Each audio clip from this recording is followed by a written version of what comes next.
মেসেরাতে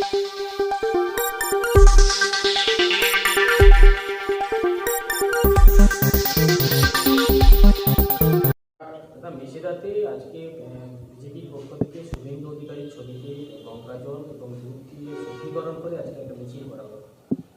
আপনারা যে গত বুধবার যে মিছিল করেছিলেন, যে সভা করেছিলেন, সেখানে শুভেন্দু অধিকারীর ছবিতে জুতোর মালা দিয়ে তারই প্রতিবাদে আজকে মিছিল, কী বলবেন? শুনুন, তাদের রাজনৈতিক চিন্তাভাবনাতে তারা এটা করেছে। আমরা মনে করি যে আমাদের নেত্রীকে যেভাবে তারা কুশপুত্তলিকা এলাকা দাহ করে জুতা মেরেছিল, আমরা তার প্রতিশোধ হিসাবে আমরা আমাদের বিরোধী দলনেতা শুভেন্দু অধিকারীর গলায় আমরা জুতার মালা দিয়ে করতে পারি। কারণ যাদের রাজনীতিগত রুচিগত দিক যারা শুরু করেছে প্রথম জুতার রাজনীতি, তারা হচ্ছে বিজেপি। সেই বিজেপি যতই দুধ দিয়ে শুদ্ধ করুক না কেন, শুভেন্দু অধিকারীকে বাঁচাবার আর কোনো জায়গা নেই। বিজেপি অভিযোগ করছে যে সেদিন বিজেপির কোনো পতাকা ছিল না, সনাতনী হিসেবেই তারা সেদিনের মিছিল করেছে।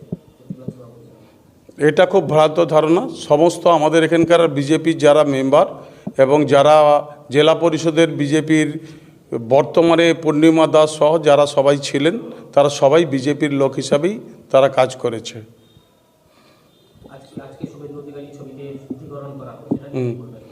আমি জানিনি একটা মানুষকে কতবার শুদ্ধিকরণ করেন, কারণ তিনি নিজেটাই পুরোটাই অশুদ্ধ।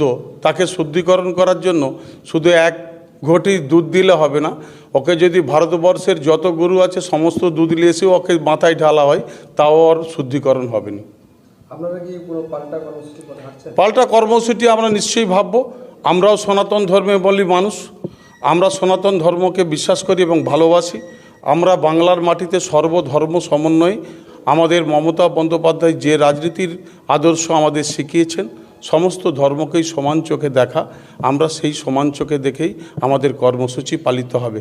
আমরা কোথাও ওই বিরোধী দলনেতার মতো বলতে পারিনি পাকিস্তানি জেহাদি, আমরা এই ভাষাগুলো ইউজ করতে পারিনি। কারণ বাংলার মাটিতে রবীন্দ্রনাথ নজরুলের বাংলা, এই বাংলায় সম্প্রীতি থাকে, এই বাংলায় সাম্প্রদায়িক রাজনীতির কোনো ঠাঁই থাকে না। আমার নাম শেখ আফসার আলী, আমি শান্তিপুর 1 নম্বর ওয়ার্ডের সভাপতি।